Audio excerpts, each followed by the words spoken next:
Hello everyone, Gas here, and in today's video I'll be covering a vast array of different aiming and gunplay related techniques which will help you navigate the battlefield. I'll begin with my first point, which is sensitivity. The perspective that you should be looking at mouse sensitivity from is one of versatility.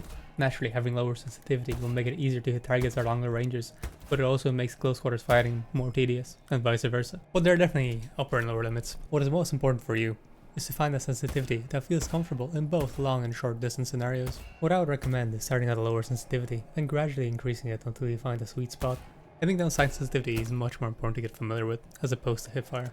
When it comes to hipfire sensitivity, I would always have it higher. The main reason are being able to clear a lot very easily, which in turn will leave enough space for my wrist to aim and shoot accurately.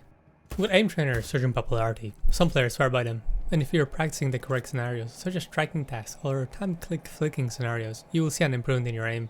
But it would be an error if you were to assume that by exclusively grinding aim trainers, your kill count will automatically improve, as skills such as positioning, game sense and awareness are vital ingredients in your overall performance. Speaking of bullet travel, I will now show you a technique that will increase your consistency at hitting shots at moving targets at a distance. Since Let Loose is a very forgiving game, it only takes one bullet to kill up to 200 meters. We want to make sure that we are not spending our precious time figuring out how much we have to lead our targets. The key here is to use your sights as a reference and put your focus on the target, as no matter the map, your target will look exactly the same when you have him in your sights. In this example, I shoot a driver out of his truck. What is important to note is where my focus is. It's not at the tip of my iron sight, but rather I'm visualizing where the enemy is through my sights. With this, I now know that I can position the enemy player on this exact spot of my iron sight, and I will always hit him no matter what. Whilst this is a very exaggerated example, the key here is to always use your iron sight as a reference. Then all you will have to do when shooting at moving targets at a distance is put their player models in the exact same place of the iron sights and reap the rewards. Moving on to spray control, it's very simple. All you have to do is take an automatic weapon of your choice, shoot a few bullets at a wall, and bam, now you know which direction the gun will move while spraying. And now all you have to do is counteract it in the opposite direction.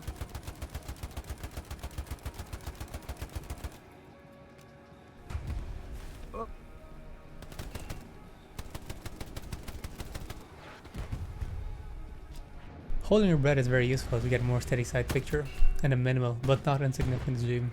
I would only recommend to do this if you are sitting in an exquisite bush or on a roof of a building. When it comes to making aggressive moves, it's incredibly detrimental as it takes up too much of your time and you will be dead before you even have a chance to shoot. I'd only use it when shooting at people who have not spotted me. Reaction times are very important due to the nature of Let Loose being an insta-kill game. When it comes to holding angles which you know someone will peek, what you can do is start applying pressure on your mouse button, but just enough before the actuation point. This will make sure that you won't lose the fight, and for the enemy, it will seem like they died instantly. You can see the effectiveness of this if you visit the human benchmark reaction time test. You'll be cutting out around 20 to 50 milliseconds. Movement is the one thing that separates good players from the very good players. Since the game has bullet travel, we need to make it tedious for the enemy to land a shot on us, and there's no better way than moving and shooting. One of the main reasons why the FG42 sniper is so powerful is due to the fact that we can move while zoomed in and not shake our sights around. Alas, getting to play as a sniper in a game is rather rare due to the limited amount of recon teams available. Moving and shooting is also a lot more difficult with guns such as the M1 Garand, which I will illustrate right now. As we can see, not only does the gun kick up each time we fire, the iron sight also covers up a lot of our side picture. Naturally, this will be more difficult as we add more and more variables, such as the target, moving while shooting, and shooting at a fast fire rate, but this is about as difficult as it will get. And with our prior knowledge, we can mitigate all of this by referencing the target on our iron sights. Even though the M1 Garand is a semi-automatic rifle, it always kick up in the same direction so we can control it and implement shooting while it's moving. We also don't need to worry about hitting headshots, as they're for the most part cosmetic.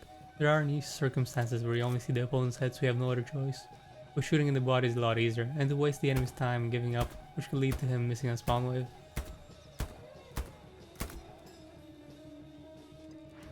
It's important to know that all these techniques are situational, as you can see in this clip.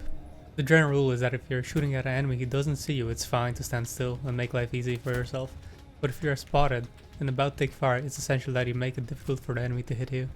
What I would recommend for people really trying to get better aim would be playing some sort of aim trainer alongside Let Loose. Even though I did mention before that it's probably better to be familiar with the game rather than the aim trainer, Let Loose doesn't give you enough opportunities to get better aim in a reasonable amount of time. As in a single 1 minute aim scenario, we can get as much practice as we get in 45 minutes of a Let Loose match. We should not tunnel vision on exclusively improving our aim, as the majority of kills are a result of better map knowledge and general positioning. It's safe to assume that hell at least consists of 80% knowledge and 20% aim skills. You might have thought to yourself, if there can be so much depth in aiming, and it amounting to only 20% of the whole game, would it be better to focus purely on game knowledge? No, that is due to the fact that you can improve your aim quickly when compared to improving knowledge, as it takes hundreds of hours to improve, but with each match played, you will start to see patterns emerge. Garrisons placed in the same place, people occupying the same building, tanks standing in the same spots, and which bushes, roofs or hedges you can climb. As you can see in this clip, even though I'm playing on 350 ping and missing quite a lot simply by holding down this building, I'm being an absolute menace, occupying a whole squad, which in turn means that I'm freeing up space for my teammates to do whatever they need to do. Aim and knowledge go hand in hand. Here I will show you how both work in unison and can aid you in being a deadly marine. The size of the maps can be daunting at first, but as I keep playing, you will start to realize how small they are. You should think of a loose map similarly to the map of the Earth, as most loose maps are 70% open field and 30% cover. We can safely assume that players will move from cover to cover, which eliminates 70% of the possible locations they could be occupying. With that, most points in the game have limited attacking routes. You can take a bird's eye view and easily identify them. Then all that is left for us to do is to cover these areas by using crossfires.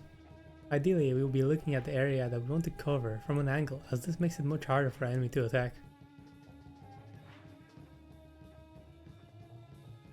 When it comes to hayfields, you want to position yourself far enough so that you can clearly see the enemies running through it. Sitting in bushes is an elementary tactic. It's easy to see from inside but hard to get spotted from the outside. But with each shot, the enemies will start to collect the puzzle and eventually find your position. This is one of the only times in which you have to focus on your accuracy and make sure your shots connect. Understanding assets and how to play around them is crucial. It will help you get acquainted with which angles are good and bad. As a general rule of thumb, if you're inside of a building, you want to hold incredibly tight angles, as this will make it not only harder to see, but also harder to kill you. It will also give you the necessary knowledge to outplay any unaware blueberries that live rent-free in these houses. Not only do these structures provide great cover, they also give us a height advantage.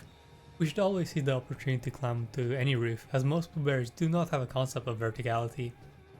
Once on the roof, it enables just one marine the capability to shut down entire assaults. It's important to note that the same buildings are often placed multiple times on the same map, as well as reused on other maps. Winning close quarter gunfights can be tricky, but we can employ the use of our dear friend geometry and gain a substantial advantage, as the player who is further away from the angle will spot the person that is closer to the angle much earlier. Since our player is an Olympic level athlete, he will vault over anything. Sometimes we can get lucky and find a wall placed vertically that allows us to climb on top, but there are far and few between. With low walls and fences, it's a similar story, but we can get on top if we look away from the wall, jump and crouch right after. Not only does this put us in an unexpected position, it skips the vaulting animation and allows us to shoot straight away.